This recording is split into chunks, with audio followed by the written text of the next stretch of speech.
कहानी कहती है कि 12 डकैत थे, 1.5 करोड़ की डकैती हुई और वो भी महज 4 मिनट में।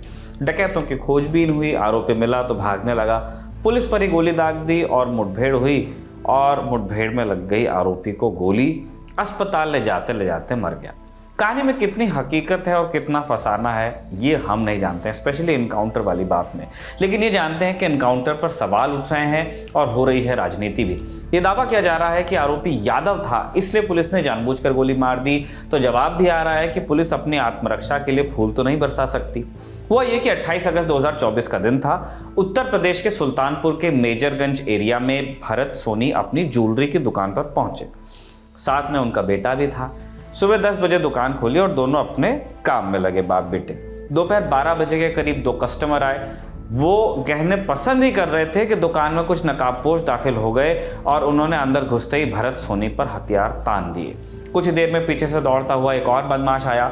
उसके हाथ में काले रंग का एक बैग था और पलक झपकते ही 3 बदमाश और दुकान के अंदर दाखिल हुए। अब तक डकैतों ने दुकान को अपने कब्जे में ले लिया।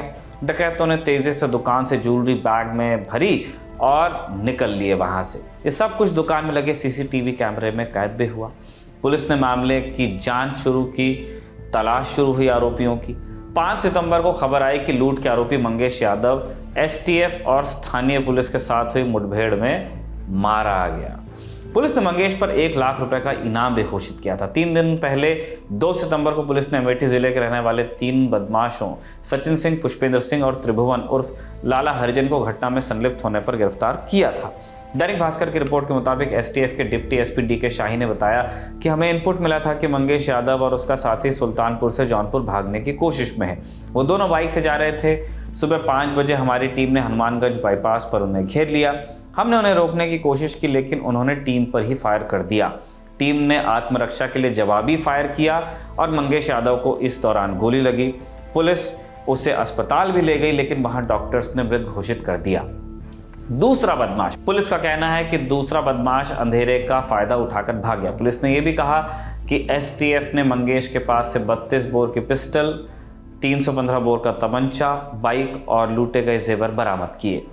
आज तक के संतोष शर्मा की रिपोर्ट के मुताबिक मंगेश मूलतः जौनपुर का रहने वाला है। पिता अहमदाबाद में काम करते हैं। घर में बहन और मां रहती हैं। मंगेश के एनकाउंटर पर उसके पिता ने कहा कि मंगेश को अकेले पाकर पुलिस ने गोली मारी है। ये जो घटनाक्रम हुआ इसके बारे में आपको कैसे जानकारी हुई और क्या चीजें? 10 साल की लड़की सर, वो बताया हमको और सोमवार को 2 बजे ले गए हैं भाग। अब वो आते जाते थे, औरत को बताई कि ऐसा ऐसा मैटर हुआ है, ले गए हैं पुलिस चौकी बंद किए होंगे। 2 दिन अपने स्टेडियम रखे, उसके साथ में कोई गार्जियन नहीं गया है। घर पे कोई होता ज्यादा सर, लड़की औरत थे उसको फिर ही पाए।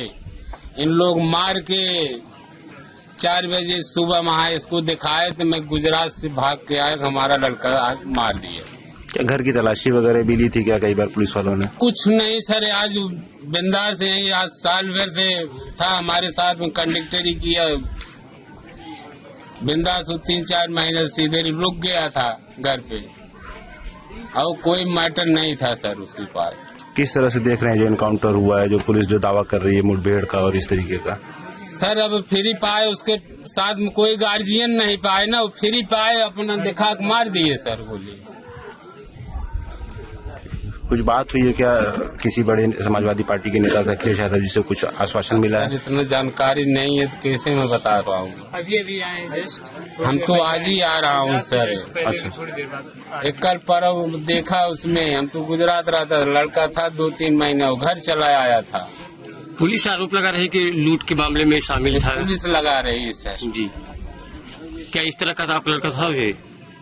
जब सर अभी क्या मैं बोलूं सर, अभी हमारा लड़का लड़की को लेके गया ना, पैसा स्कूल में नाम लिखाया, अपना नाम लिखाने को बोल रहा था, मैं बोला लिखा ले, तो बोला हम पढ़ेगा ही नहीं, हम गाड़ी चलाएगा। सर क्या बोलूं, अब वही लड़की को फीस जमा किया है। पिता मंगेश को बेकसूर बता रहे हैं। आज तक के संतोष शर्मा की रिपोर्ट के मुताबिक मंगेश पर जौनपुर, सुल्तानपुर, प्रतापगढ़ आदि जिलों में चोरी, लूट, डकैती जैसे संगीन अपराधों के कई मुकदमे थे।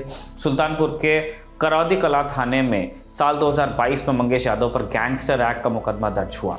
मंगेश यादव के एनकाउंटर की खबर के बाद अखिलेश यादव ने एक्स पर लिखा कि लगता है सुल्तानपुर की डकैती में शामिल लोगों से सत्ता पक्ष का गहरा संपर्क था, इसीलिए तो नकली एनकाउंटर से पहले मुख्य आरोपी से संपर्क साधकर सरेंडर करा दिया गया और अन्य सपक्षीय लोगों के पैरों पर सिर्फ दिखावटी गोली मारी गई और जात देखकर जान ली गई। ये अखिलेश यादव का इल्जाम है जो एक्स पर लगाया।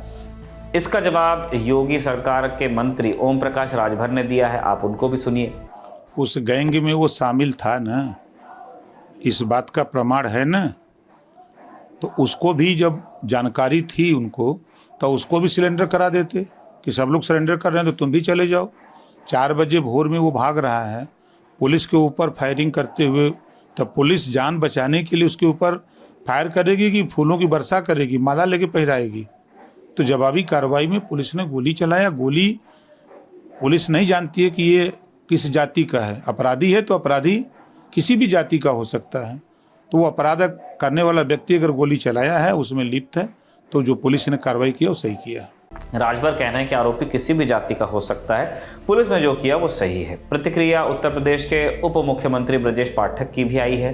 उन्होंने कहा कि समाजवादी पार्टी के डीएनए में ही गुंडई, अराजकता और आपराधिक तत्वों को बढ़ावा देना है। समाजवादी पार्टी के डीएनए में गुंडई, अराजकता, अपराधी तत्वों को बढ़ावा देने का सगल रहा है पुराना। जब जब सपा पावर में रही है तब तक अपराधी सत्ता के समर्थन से प्रदेश की जनता को लूटने का, खसोटने का, बहु बेटियों की इज्जत आबरू लूटने का काम किए हैं। ये पूरा प्रदेश अच्छी तरह जानता है और समाजवादी पार्टी अपराधियों को प्रमोट करने का काम करती है। समाजवादी पार्टी और सत्ताधारी बीजेपी के बीच आरोप प्रत्यारोप का सिलसिला अब चलने लगा है। अखिलेश यादव के बयान के बाद सपा का एक प्रतिनिधिमंडल जौनपुर में मंगेश के घर पहुंचा। इतना आप जानते हैं कि हर पुलिस एनकाउंटर की जांच होती है। न्यायिक जांच के बाद कई बार एनकाउंटर सही पाए गए हैं और कई बार एनकाउंटर्स फर्जी भी निकले हैं। एक कहानी है जो हम तकरीबन हर एनकाउंटर में सुनते हैं कि आरोपी भागने की कोशिश कर रहा था, पुलिस पर हमला किया, आत्मरक्षा में जवाबी फायर किया गया और आरोपी को गोली लग गई, अस्पताल ले जाते हुए मौत हो गई। इस एनकाउंटर का सत्य क्या है मंगेश यादव वाला, जांच के बाद ही सामने आ सकता है। फिलहाल हमारे सामने है फर्जी एनकाउंटर के आरोप और सरकार के जवाब कि जो हुआ विधिवत हुआ। ये जानकारी इकट्ठा की है रजत ने। हमने जिन्होंने इसे आपके सामने प्रस्तुत किया है उनका नाम है निखिल, जिन्होंने इसे रिकॉर्ड किया है उनका नाम है जतिन और आप हैं दर्शक। देखते रहिए दी लल्लन टॉप।